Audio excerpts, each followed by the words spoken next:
Hello เพื่อนๆยินดีต้อนรับเข้าสู่วันเดวิดวีบล็อกนะคะวันนี้สดใสเป็นพิเศษแต่งตัวจัดเต็มเป็นพิเศษนะคะเพราะนินจะพาเพื่อนๆไปช้อปปิ้งที่เซ็นทรัลเวิลด์ค่ะนินจะไปช็อปที่ช็อป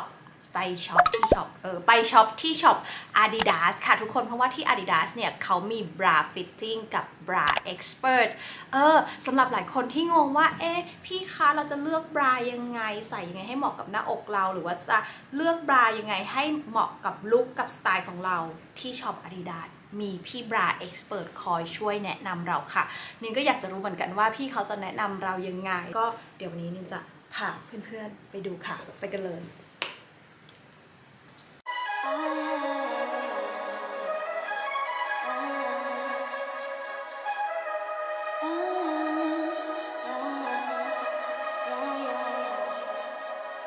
She pull up, hop out, then she swerve. Do your two-step, your little catwalk, make it work. ตอนนี้นินอยู่ในช็อป Adidas แล้วนะคะนินไม่เคยเดินเข้าช็อป Adidas ที่เซ็นทรัลเวิลด์มาก่อนช็อปใหญ่แล้วกว้างมากคือมีครบทุกอย่างเลยทั้งบราเสื้อผ้าแล้วก็กระเป๋ารองเท้าอะไรคือของครบมากๆนะคะแต่สิ่งที่นินจะมาดูวันนี้ก็คืออยากมาดูบราค่ะเดี๋ยวพาไปดูเซ็กชันบรากันทั้งหมดในโซนนี้นะคะก็คือของ Adidas หมดเลยสวรรค์ของคนรักบรานะคะดูดิเซ็กชันบราคือยาวไปถึงตรงนู้นเลยนะคะแล้วแบบเยอะละเอียด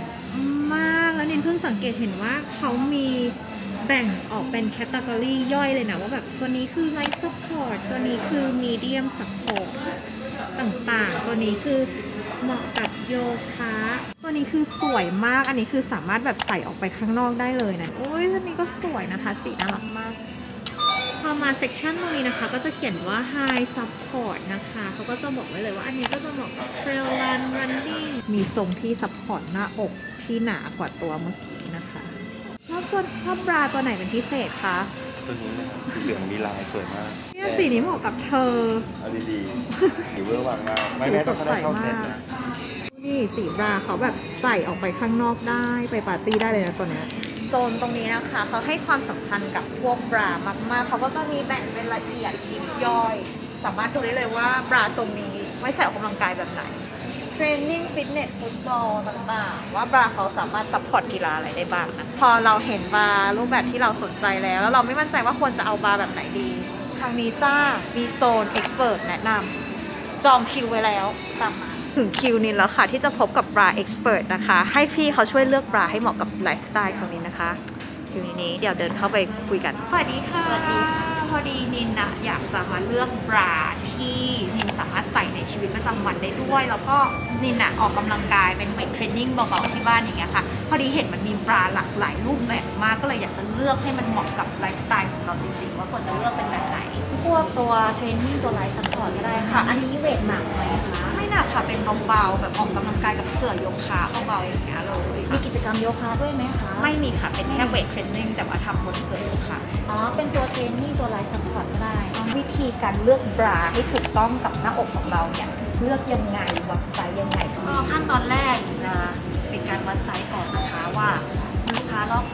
บตัวเท่าไหร่ค่ะแล้วก็สปอร์ตบาร์ของเรามันจะแบ่งเป็นรอบตัวแล้วก็มันจะแบ่งเป็นคัพค่ะ A ถึง C รอบตัวกับรอบอกคือตรงไหนต่างกันยังไงถ้ารอบตัวจะเป็นใต้เราเลยรอบตัวก็คือใต้เราโใช่คือรอบตัวเราแล้วถ้าเป็นรอบอกจะเป็นตัวคัพค่ะ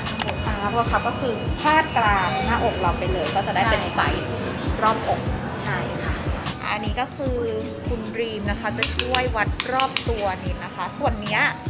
คือรอบตัวนะทุกคนเวลามาซื้อบรา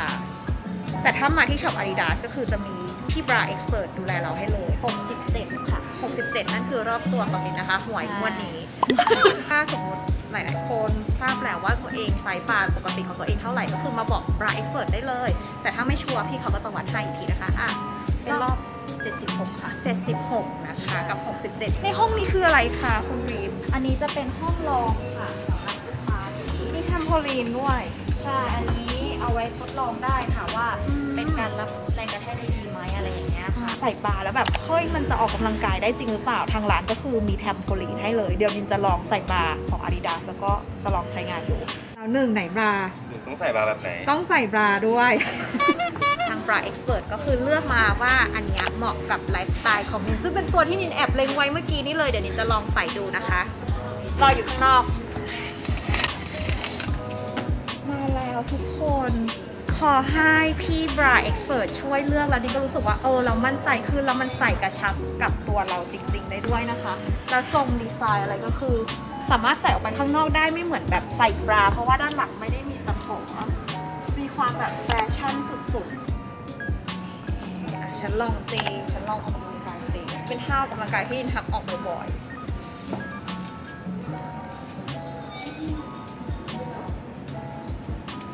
มันโอเคนะทุกคนไม่ได้รู้สึกรัดแล้วก็ใส่สบายมากชอบเซกชันตรงนี้มากคือเราได้ทดลองออกกำลังกายจริงๆเพื่อที่จะรู้ว่ามันเหมาะกับบราที่เราสวมใส่ไหมนี่นะลองแบบไลฟ์ซัพพอร์ตอันนี้คือเหมาะกับไลฟ์สไตล์ของนินแล้วก็กีฬาที่นินออกกำลังกายในแต่ละวันนะคะแต่นินชอบทรงเนี้ยแล้วก็เลยถามทาง Bra Expert ว่าคือเหมาะกับอะไรอันนี้เหมาะกับ High Support นะคะก็คือกีฬาวิ่ง High Support ก็จะรู้สึกว่าโครงตรงนี้มันค่อนข้างกระชับกว่าตัวนั้นนะคะซึ่งนินรู้สึกว่าเหมาะกับกีฬาวิ่งจริงๆนินเลือกบราเสร็จแล้วนะคะชอบทั้ง2ตัวเลยแต่เดี๋ยวจะไปเลือกเพิ่มอีกนะคะแล้วก็เดี๋ยวกลับไปถึงบ้านนินจะไปใส่ให้เพื่อนดูนะคะว่านินใส่แล้วเป็นยังไงดีเทลเป็นยังไงนะคะเดี๋ยวเจอกันที่บ้านค่ะ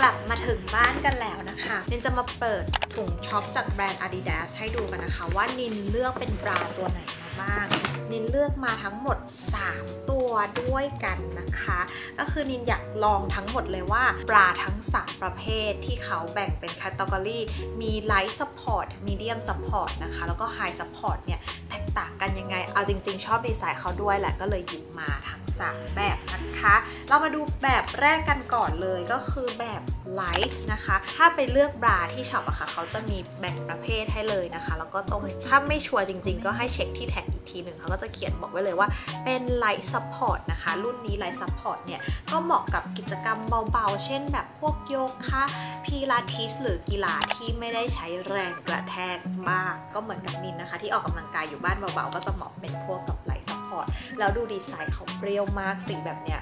สดๆกำลังมานะคะดีไซน์เขาค่อนข้างแฟชั่นนะคะเราสามารถ mix and match ได้หลายลุคเลยตัวที่2ที่นินหยิบมานะคะนินชอบดีไซน์ด้านหลังมากเปรี้ยวมากนะคะมีความเส้นสายค่อยไปมาตัวนี้เป็น Medium Support นะคะก็เหมาะการออกกำลังกายระดับเบาไปจนถึงระดับกลางพิลาทิสหรือโยคะก็ยังสามารถใส่ตัวนี้ได้อยู่ตัวสุดท้ายนะคะตัวนี้สวยมากชอบมากค่ะตัวนี้เป็นบราแบบ High Support ก็จะเหมาะกับกีฬาที่จะต้องใช้แรงกระแทกแรงเช่นการวิ่งหรือคลาสออกกำลังกายที่เป็นแบบพวกฮิตคาร์ดิโอหนักๆที่มีแรงกระแทกขึ้นสูงกระโดดไปมาอะไรเงี้ยตัวเนี้ยคือเหมาะมากๆนะคะทีนี้เรามาดูด้านในของรุ่น High Support หน่อยรุ่น High Support นี่รู้สึกว่าเขาจะทำโครงด้านในให้มันกระชับทรงหน้าอกมากขึ้นนะคะตัวนี้นี่มองว่าสามารถแบบใส่ไปเที่ยวปาร์ตี้กลางคืนได้เลยอ่ะมันมีความซีทูตรงนี้หน่อยๆด้วยนะคะทีนี้นินขอเสริมวิธีการเลือกบราเพิ่มเติมนะคะหลายๆคนคิดว่าการเลือกสปอร์ตบราเนี่ยจะต้องเลือกให้มัน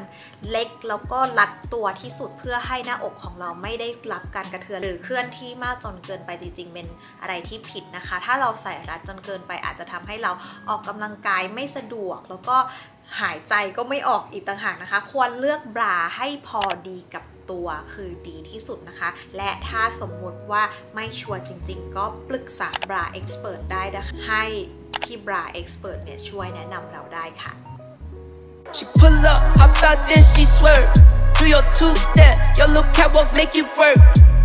Make it work, Jill dance, make it work, strike a pose. Make it work, Jill dance, make it work, strike a pose. I pull up, hop out, then I swerve. Do my two-step, my little catwalk, make it work.Make it work, Jill dance. Make it work, track a pose. Make it work, Jill dance. Make it work, track a pose. Do your dance, girl, dance, girl, dance. เป็นยังไงกัน บ้างคะเพื่อนๆนินลองให้ดูทั้ง3ตัวเลยเพื่อนๆชอบแบบไหนลุคไหนคอมเมนต์มาบอกกันบ้างนะคะนินอยากรู้เหมือนกันว่าเพื่อนๆชอบตัวไหนเป็นพิเศษสำหรับใครนะคะที่อยากไปช้อปปิ้งบรา Adidas แบบนินนะคะแต่กังวลว่าไซส์จะครอบคลุมถึงไซส์หน้าอกตัวเองหรือเปล่าขอบอกว่าไซส์มีครบทุกไซส์นะคะตั้งแต่คนหน้าอกเล็กคนหน้าอกกลางไปจนถึงคนหน้าอกใหญ่เป็นสาวพลัสไซส์อะไรก็คือเขาทำไซส์ออกมาครอบคลุมทั้งหมดทุกไซส์แน่นอนค่ะสำหรับวันนี้ไปละไม่มีอะไรจะพูดไปมากกว่านี้แล้วนอกจากอวดว่าบราสวยมาก I pull up, hop out, then I swerve. Do my two-step, my little catwalk, make it work. Make it work. Do your dance.